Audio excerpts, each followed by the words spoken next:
Assalamualaikum warahmatullahi wabarakatuh. Semangat pagi, pagi. Yes. Ya tadi jam 8 kita mulai acaranya, biasa pemanasan dulu.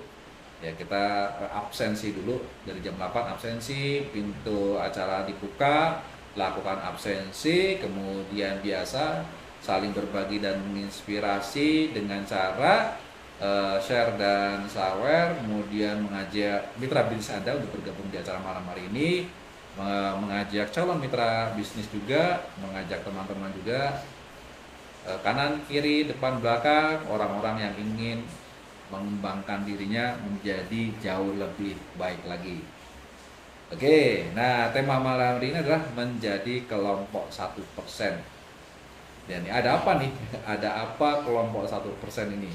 Jadi kelompok 1% ini itu menguasai 80% aset dunia. Ya, kelompok 1% ini adalah kelompok orang terkaya. Mau di-spill bagian manapun ya, 1% di seluruh dunia itu memang benar menguasai kekayaan 80% dunia. Ya, jadi kalau di seluruh dunia di total ya kekayaannya, maka 80%-nya itu dikuasai oleh mereka. Kemudian masuk lagi nih dari seluruh dunia, seluruh Indonesia. 1%-nya ya, 1%-nya udah pasti masuk 10 besar orang terkaya di Indonesia. Kalau penduduk Indonesia itu 200 juta, berarti 1%-nya berapa?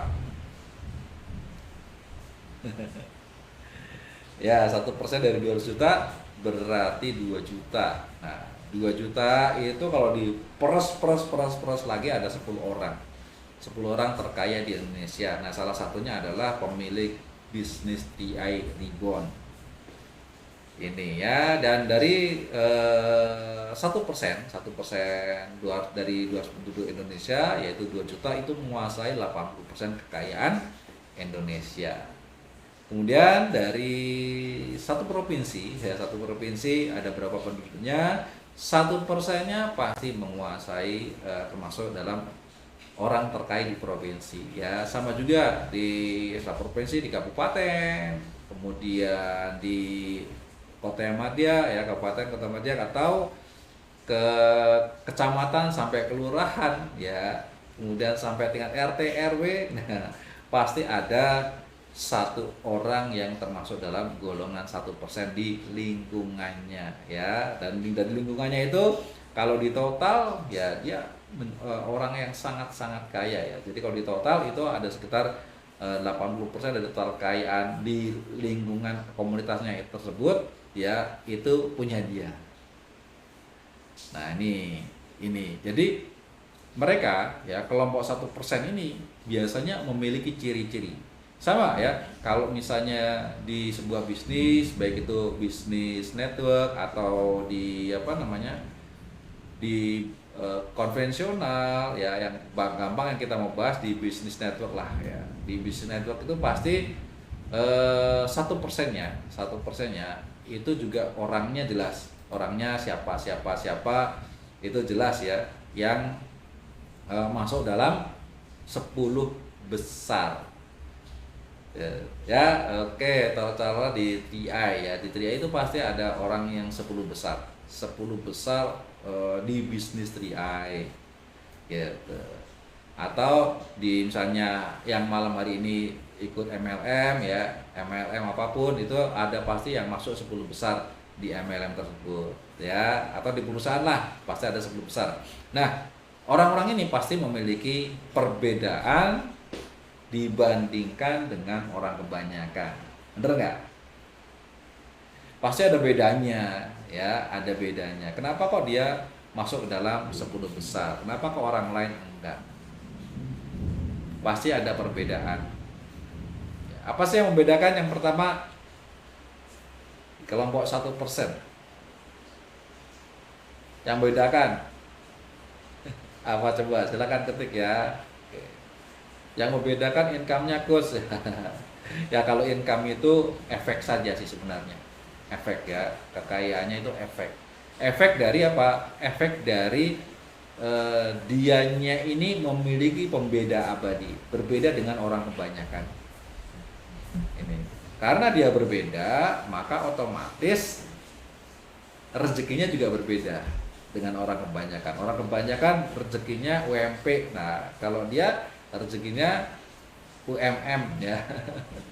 Gitu. Kalau UMP kan upah minimal provinsi kan gitu. Kalau UMM upah minimal miliarder. Yes, ya Bang Wawan jawab nih. Bedanya nggak jualan, ya bener nggak jualan. Jadi kerjanya apa kalau nggak jualan orang 1% ini? Ya, gitu. Ini ada orang masuk kelompok 1% ya. Kalau yang 99% berarti berhubungan dengan penjualan. Nah, yang 1% bedanya nggak jualan. Kenapa kok nggak jualan? Boleh dijelasin ya, diketik-ketik. Ayo sambil ngopi. Bismillahirrahmanirrahim.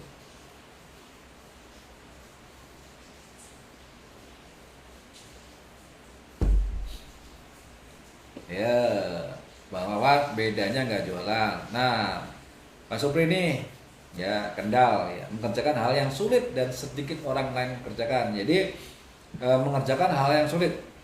Kalau orang kebanyakan nyari usaha atau kerjaan kan yang gampang ya, bener, yang gampang. Kerjaannya gampang apa susah? Susah, ogah. Saya maunya kerjanya gampang-gampang aja. Nah, yang kelompok 1% malah, tuh, kalau ngasih kerjaan saya jangan yang gampang-gampang ya gitu. Soalnya kamu nanti ngasih saya penghasilannya kecil ya. Kasih kerjaan saya yang susah, yang nggak banyak orang mau kerjakan, nanti saya kerjakan. Yes, ya gitu. Kalau kawan bedanya nggak jualan. Orang-orang rata-rata yang kelompok 1% ini, walaupun dia berada di dalam industri produk ya itu dia nggak berkecimpung di bidang marketing langsung, tapi mereka lebih fokus ke membangun kerjasama ya, kerjanya salaman, membangun kerjasama, membangun network ya kan gitu, membangun network, terus membangun tim apa namanya building ya, membangun tim yang handal gitu. Nah ini kerjaan orang kelompok 1%. Ada di mana orang 1% itu? Ya ada di mana-mana. Ada di mana-mana, baik di bisnis, di pendidikan, di bisnis konvensional maupun network ada. Yo, ya selamat bergabung yang baru hadir. Ya, ini sudah mulai berkumpul ya, alhamdulillah mulai ngumpul. Nah, tadi kita ngobrol tentang apa? Menjadi kelompok yang 1%. Ketahui dulu nih kelompok 1% ini karakteristiknya apa? Nah ini bawaan dan ngasih tahu yang pertama, ini orang nggak jualan nih, orang kelompok 1%, kerjanya salaman. Gitu. Terus Bang Supri ini mengerjakan hal yang susah, ciri-cirinya kan gitu. Dia nggak mau kerjanya gampang-gampang karena kelompok 1% itu tahu kerjanya gampang pasti bayarannya murah. Gitu ya. Lanjut. Apalagi coba, ayo dong yang sudah hadir di malam hari ini kasih komentar ya, kasih like ya. Kalau nggak ngerti boleh langsung like-nya yang banyak buat ngedorong ya, biar semakin viral acara ini. Yuk, apalagi?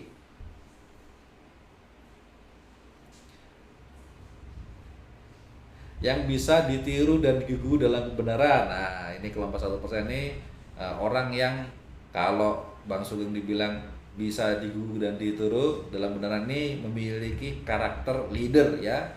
Leader, yaitu orang yang di-follow, memiliki kemampuan leadership yang bagus. Ya, betul. Ini karena apa? Biasanya kelompok orang 1% itu orang yang mengendalikan banyak orang. Itu dia karakternya pengendali, orang yang mengendalikan banyak orang yang mengendalikan sebuah sistem, orang yang mengendalikan sebuah aset, ya, sebuah bisnis. Nah, tentunya memiliki karakter seorang leader, ya, sebuah panutan. Karena seorang pemimpin kalau tidak memiliki leadership yang bagus, itu biasanya bawahannya itu ada yang balelo, ada yang nggak suka, ya, ada yang kalau misalnya diajak kerja sama mereka sulit. Nah, ini perlu skill. Dan orang-orang 1% itu mereka semua memiliki skill leadership yang handal dengan berbagai macam gayanya, ya, ada yang otoriter, ada yang fleksibel, ada yang demokratis, macam-macam ya karakter leadershipnya. Tapi dengan segala macam perbedaannya, orang ini sukses mengendalikan timnya, sukses mengendalikan organisasinya untuk mencapai sasaran atau tujuannya. Gitu. Betul, yuk, mana lagi? Yes. Yo, apalagi karakter orang yang kelompok 1% ini?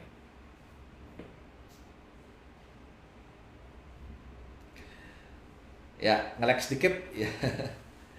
Ya, apalagi karakternya? Tadi udah 3 ya.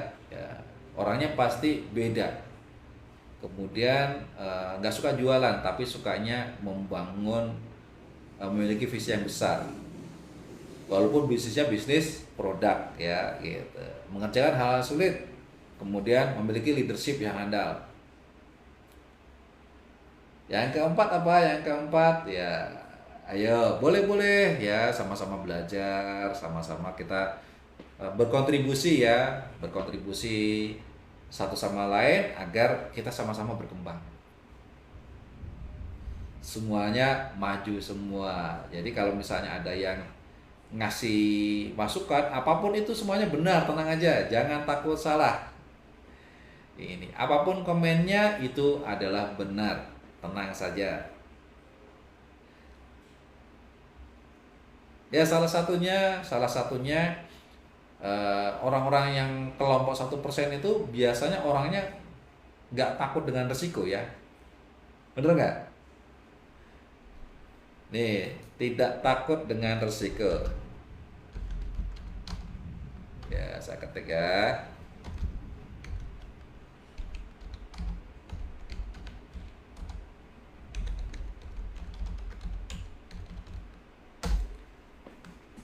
Tuh, ya, tidak takut dengan resiko. Ini karena mereka menyadari, ya, orang-orang yang kelompok 1% itu mereka menyadari bahwa setiap tindakan pasti ada resikonya, setiap peluang pasti ada resikonya, setiap kesempatan pasti ada peluang gagalnya. Bener nggak? Itu. Jadi orang-orang yang kelompok 1% itu mereka tidak takut dengan risiko. Nah, apakah Anda yang hadir dalam malam ini ada yang takut risiko? Ya, boleh ketik. Ada takut risiko atau tidak?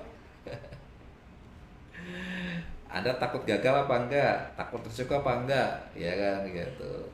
Padahal risiko terberat dalam hidup apa sih?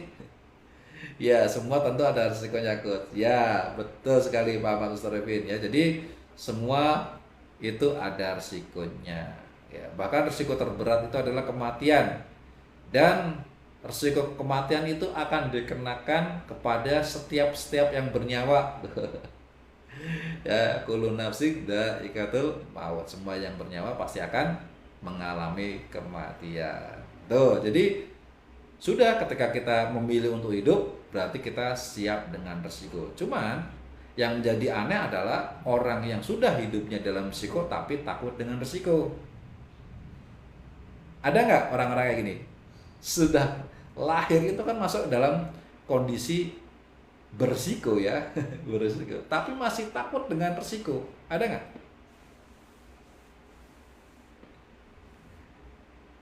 Banyak, malah mayoritas, ya, mayoritas orang takut kepada risiko, ya. Takut jatuh miskin, ya, bener nggak? Takut jatuh miskin, padahal mereka tahu kalau misalnya mati juga hartanya nggak dibawa. Loh, gimana? Ya, banyak. Ya kan aneh. Nih, mati harta nggak dibawa, tapi hidup dalam kondisi mindsetnya takut jatuh miskin, takut kekurangan harta. Ya. Nah ini fenomena secara kebanyakan orang seperti itu, ya, gitu.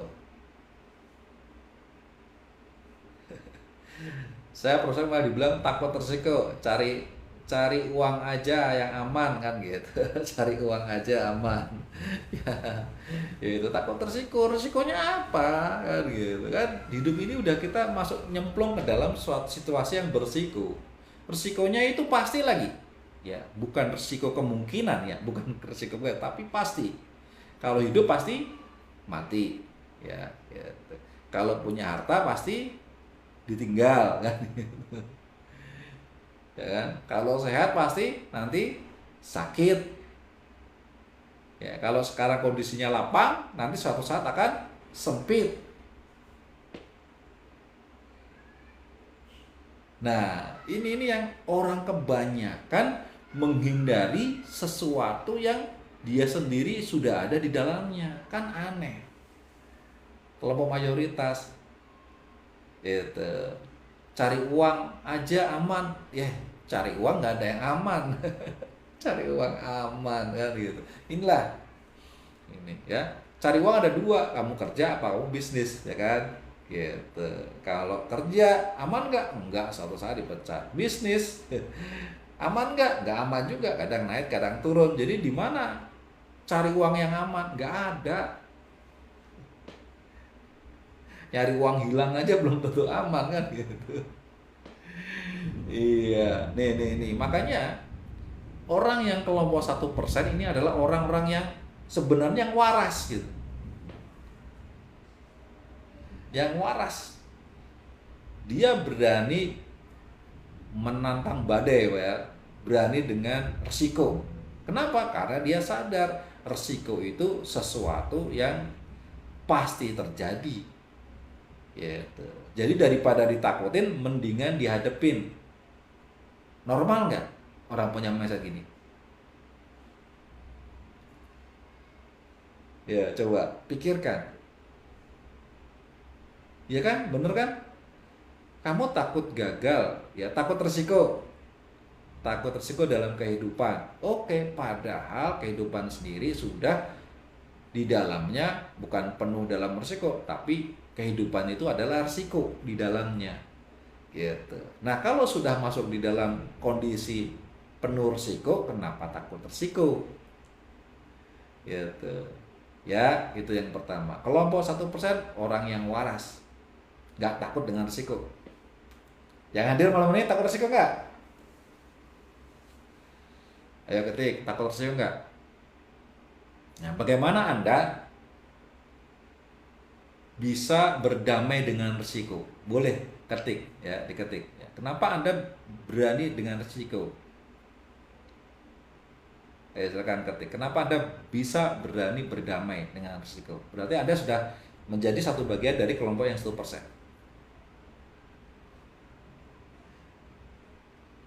Kalau orang Jawa bilang gini, resiko itu cili loro gedeng mati. Nah, gitu.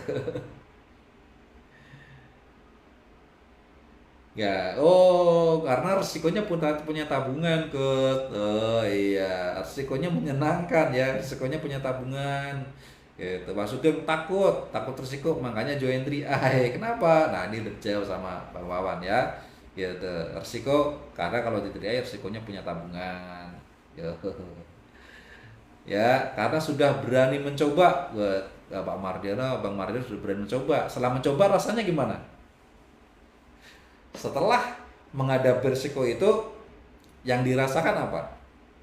Ternyata sebelumnya saya takut nih bergabung di bisnis 3i, gitu. Saya takut resiko, tapi setelah saya nyemplung, kok saya jadi nggak ngelihat ya resikonya di mana kan gitu. Ya duit saya ada, modal saya ada juga kan gitu. Akhirnya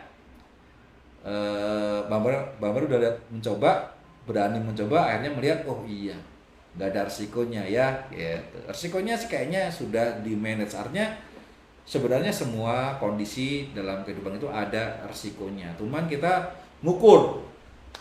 diukur kira-kira kalau saya nyemplung tenggelam nggak itu resikonya ya, gitu kali ya.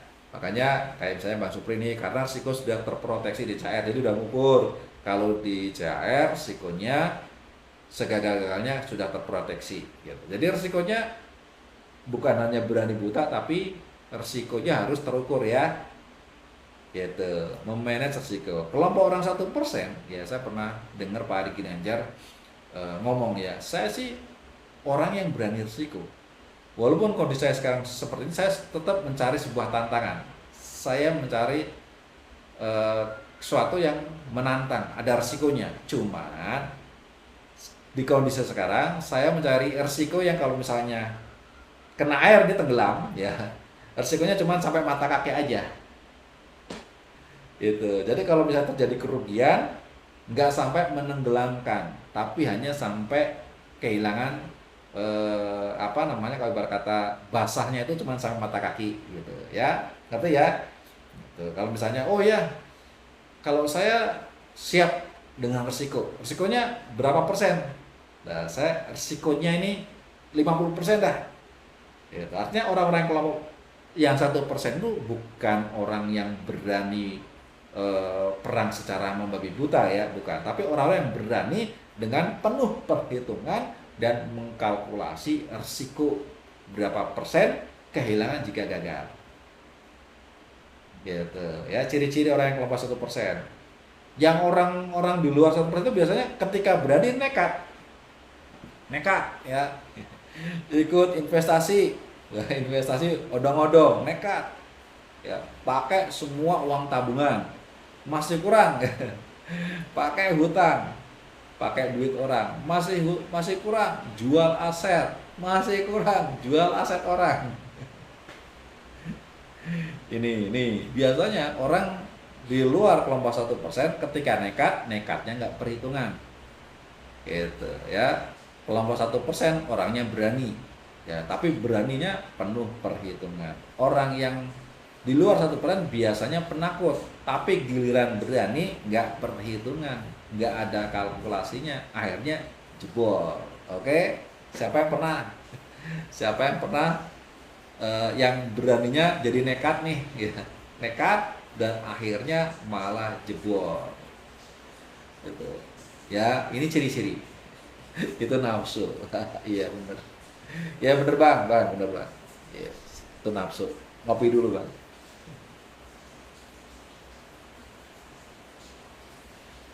Gitu ya, perbedaannya gitu.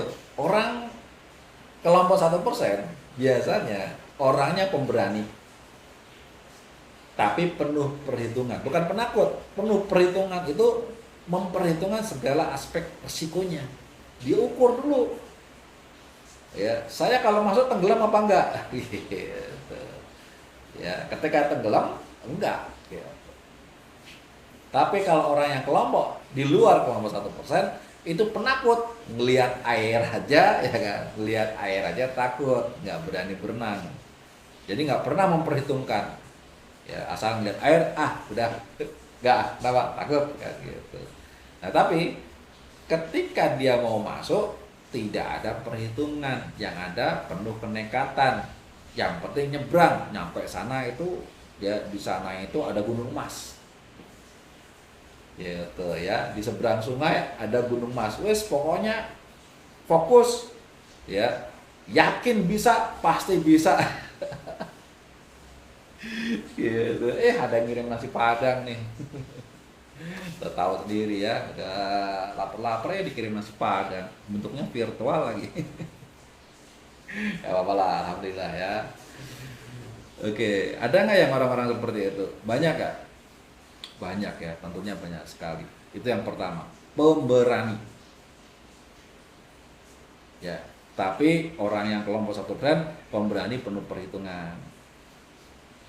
Yang kedua, orangnya ini growth mindset. Jadi selalu mengembangkan diri.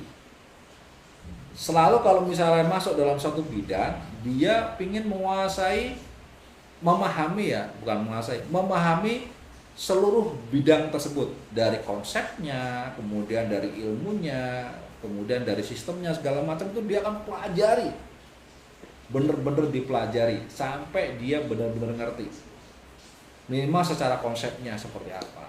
Ya, jadi ketika ngobrol, nyambung.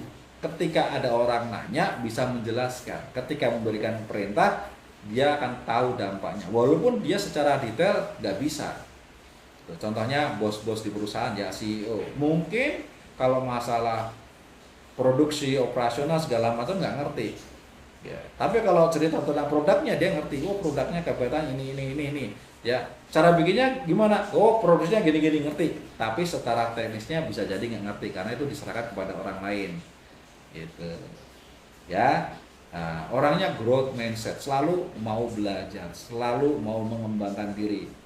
Dan konsepnya ketika dia menjalankan sesuatu itu secara totalitas, dia benar-benar pelajari.